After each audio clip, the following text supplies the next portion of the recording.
met. Sometimes we don't know what to ask for.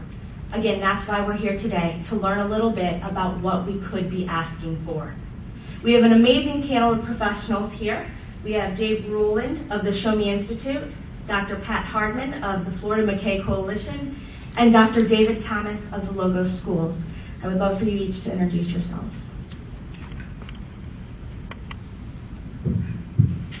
Good morning. I'm Dave Rowland. I'm with the Show Me Institute.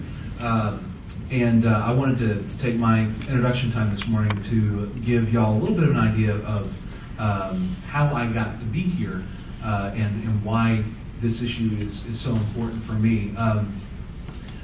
I was one of the lucky ones. I grew up with parents who could afford to move into a school district that had fantastic public schools.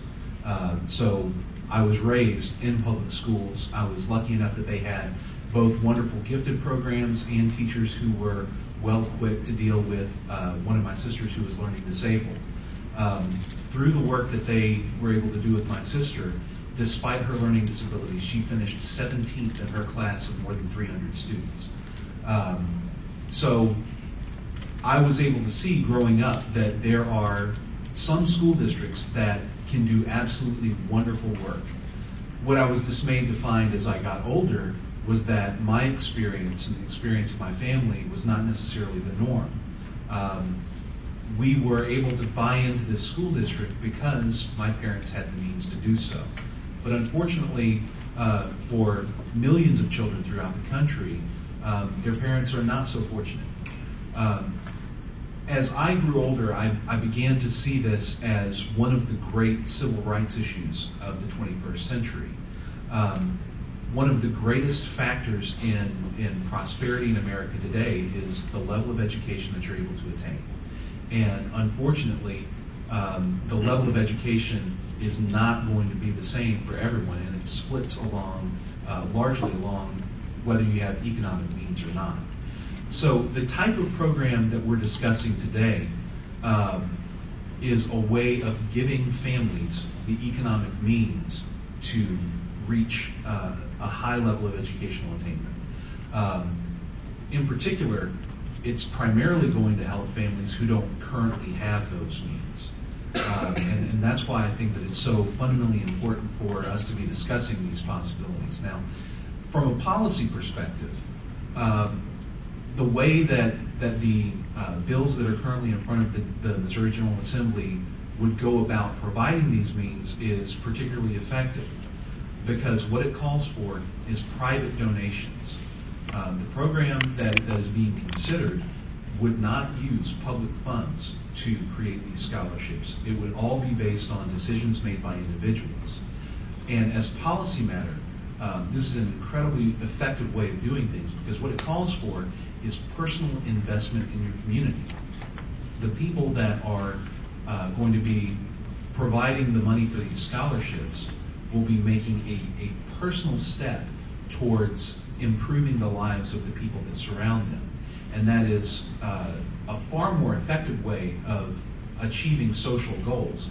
If you have someone who is simply being taxed and then their money is being redistributed for various programs, they don't have the same sense of personal ownership or personal responsibility for those programs as they do when they make a voluntary choice to send their money for a particular charitable goal.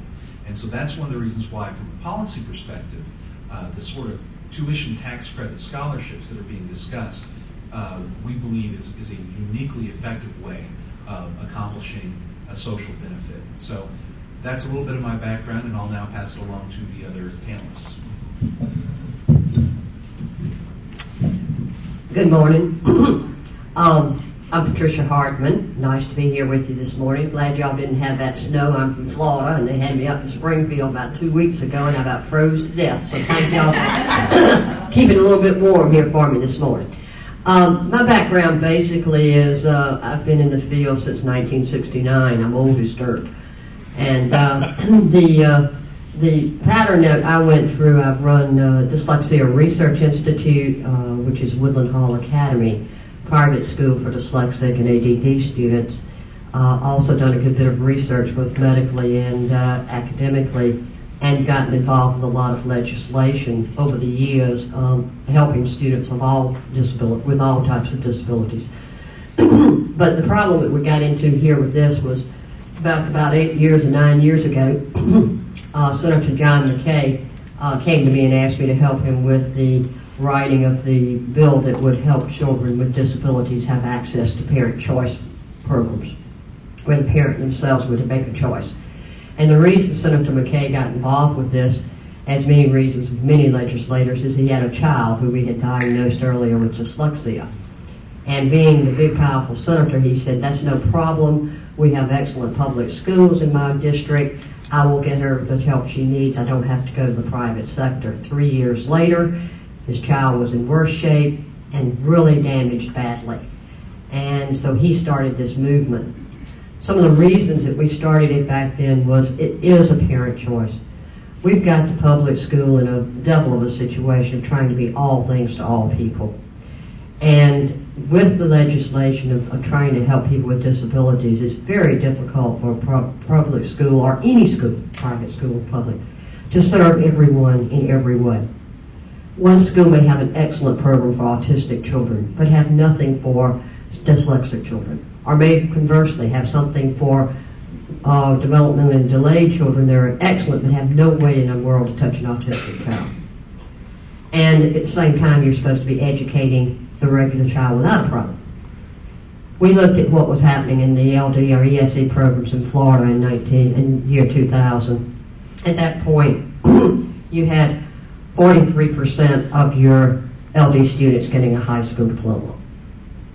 You had 24% getting a special needs diploma, which means it's not worth anything. And you had well over a third dropping out. In other words, with all the money and all the time being spent by the public school, more than half were failed. We weren't meeting the needs of these children. And it wasn't a lack of effort of teachers' part. It's all the stuff that's in between.